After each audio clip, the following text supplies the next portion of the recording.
Nako po, eto maganda kong pag-usapan po at diskusyonan po mga kabida po. May mga attempts pala mga kabida, ito kong si dating House Speaker Martin Romualdez na lumabas po ng bansa mga kabida. Okay? Ewan ko kung napigilan ba kasi yun yung intelligence report po na natanggap daw ng Office of the Ombudsman po. Okay, eto. Babasahin ko muna, ito hong post po ng The Philippine Star, mga kabida. Assistant Ombudsman Miko Clavano, citing intelligence report, said the office had received information about attempts by Romualdez to depart the Philippines. So, may mga pagkakataon daw, mga kabida, na gusto kong umalis ng bansa. Ito kong si Romualdez po, mga kabida. So, posible hong naagapan po yon. Alright? Hindi ho natuloy. Baka meron pong humarang, posible. Yun kasi yung sinabi po ni Assistant Ombudsman Clavano po, mga kabida. Okay? Yung term na ginamit po niya dito, attempts. Alright? Attempts, ibig sabihin, marami po. Hindi lang po isa, hindi lang po dalawa. Okay? Attempts by Romualdez to depart the Philippines. And tanong, bakit po siya aalis?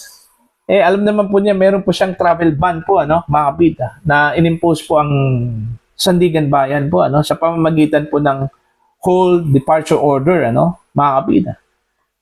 Okay.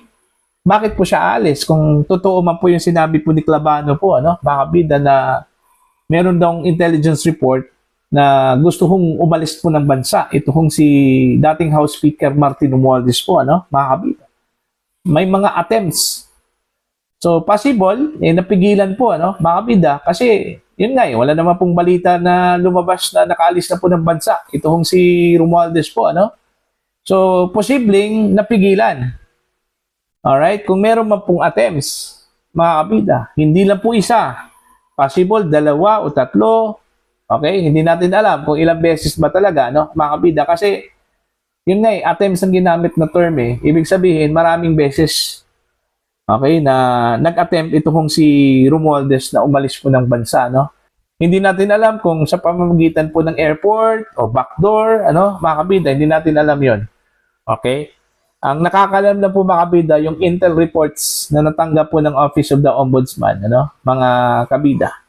Okay? Kasi ganito yon, kung aalis po ng bansa, ito kong si Romualdez na hindi ho magpaalam po, mga kabida, kaduda-duda talaga yon, mga kabida po. At saka pangalawa po, alam naman po ni Romualdez na bawal ho siyang umalis po, ng bansa. Meron pong travel ban po sa kanya, mga kabida. Bakit ho siya mag-a-attempt na umalis po, mga kabida? Kung totoo man po yung sinabi po ni Assistant Ombudsman Miko Clavano po. Okay? Tandaan po natin, lately lang po, mga kabida, inununsyo po, mga kabida, ng Ombudsman na ito kong si Romualdez po ay nakitaan po bilang central figure daw, mga kabida, dito ho sa scheme ng pagdadivert daw ng budget, mga kabida, papuntang flood control projects. Alright? At ito po ay subject, mga kabida, sa ginagawang preliminary investigation po ng Office of the Ombudsman. Okay? Matapos po ang case build-up po, mga kabida, na ginawa po ng Office of the Ombudsman laban ho dito kay dating House Speaker Martin Romualdez, Okay? Anong tingin ho ninyo dito? Breakthrough ba ito? Yung ginawa po ng Ombudsman, mga kabida, na inilagay po sa preliminary investigation? Okay? Kasi kung tutuusin po, napakahaba na po ang panahon mga kabida. Kailan ba nag-umpisa na mag-case build up ito hong Ombudsman bago po inilagay sa preliminary investigation po, mga kabida? Okay, kasi ang susunod ho dito sa preliminary investigation, kung sakali man po, meron pong makitang probable cause, ang Office of the Ombudsman po dito, isasampa na po nila yung kaso po, mga kabida, doon ho sa Sandigan Bayan po, ang pagkakaalam ko po, plunder complaint po, mga kabida, yung iniimbestigahan po ngayon ng Office of the Ombudsman against Romualdez. Alright?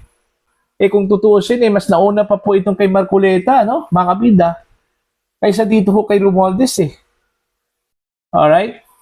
kung tutuusin po, itong flood control scandal, matagal na po to. Oh, kailan lang ba yung kay Marcoleta? Ito hong campaign donation. Iba, bago lang po yon, mga kabida, na inasikaso po ng Office of the Ombudsman kumpara dun ho sa alleged link ni former House Speaker Martin Romualdez sa issue po ng corruption sa flood control, ano, mga kabida. Tapos, ngayon, nasa preliminary investigation na, mga kabida, ano po. Gaya ng sinabi ko po, ano, sa previous vlog ko po, maniniwala lang po ako kung tutuluyan po, mga kabida, ng Office of the Ombudsman, ito kung si Martin Romualdez, kung meron na pong naisampang kasong plunder dyan po sa Sandigan Bayan. Okay? Kahit na po nasa preliminary investigation po, ito hong kaso po ni Romualdez, hindi pa rin ako maniniwala po. Alanganin po ako, mga kabida, kung talaga bang seryoso po si Ombudsman Boying Rimulya na kasuhan at ikulong ito hong si Martin Romualdez, mga kabida. Tandaan po natin, pinsan po yan ng Pangulo po, ano, mga kabida, ano po. Alright? Sinabi nga nila blood is thicker than water. Okay? Wala pa pong nangyaring water is thicker than blood. Okay? Mga kabida. Siguro, yung mga magkalaban po ng mga kamag-anak. Okay? Posible yon. Pero close na close yan sila Okay? Halos magkababata yan sila. Si President Bongbong at saka ito hong si Martin Romualdez po, ano, mga kabida. Close na close yan. Hindi ho yan magkaaway since kanilang pagkabata pa po, ano, mga kabida. At saka pangalawa, si Martin Romualdez, ang dami hong nalalaman yan. Yan din yung sinabi po ni Romualdez during the press conference. Ang dami ho siyang nalalaman po, ano, mga kabida. And do you think this administration can afford to sue Romualdez, ano, mga kabida? Kaya ako, nagpapasalamat po ako kasi nagsagawa po ng investigasyon itong Office of the Ombudsman. Pero hindi ibig sabihin po, ano, mga kabida, na naniniwala na po ako sa kanilang ginagawang investigasyon. Okay, pwede naman pong palabas lang po yan, ano, mga kabida. Okay?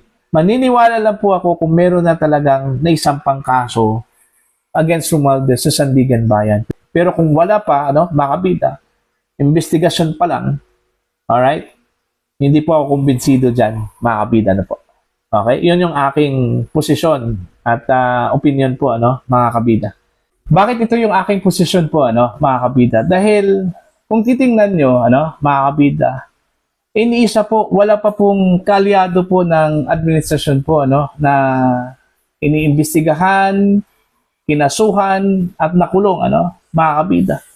Maliban na po siguro, ito hong si Senator Bong Revilla, ano, mga kabida. Pero sa kasalukuyang roster ng mga opisyal ng gobyerno, ano, mga kabida, so far, wala pa pong kalyado po ng administrasyong ito na kinasuhan at nakulong po, ano, mga kabida. Sino ba yung mga nakulong dyan na hindi ho kalyado po ng administrasyong ito, ano? Jinggoy Estrada, Rodante Marcoleta, no, mga kabida. Meron pa pong pending na iniimbestigahan po ang Office of the Ombudsman. Okay, Robin Padilla. Okay, Senator Alan Peter Cayetano, ano, mga kabida. In fact, doon ho sa sinabi po ni Senator Ping Lacson na 10 daw sila lahat, ano, mga kabida. Hindi natin alam kung sila ba ay lahat po ay mga kalaban po sa politika o may mga kaalyado po, ano, ang administrasyong yan. Okay, pero sa kasalukuyan po, wala pa pong iniimbestigahang kalyado. Maliban lang po kay Romualdez po, ano, mga kabida. Alright? Yun ngang mga official dati, ginawang ngang mga state witness, tinanggal bilang mga akusado. Tapos ginawang state witness, ano, mga kabida.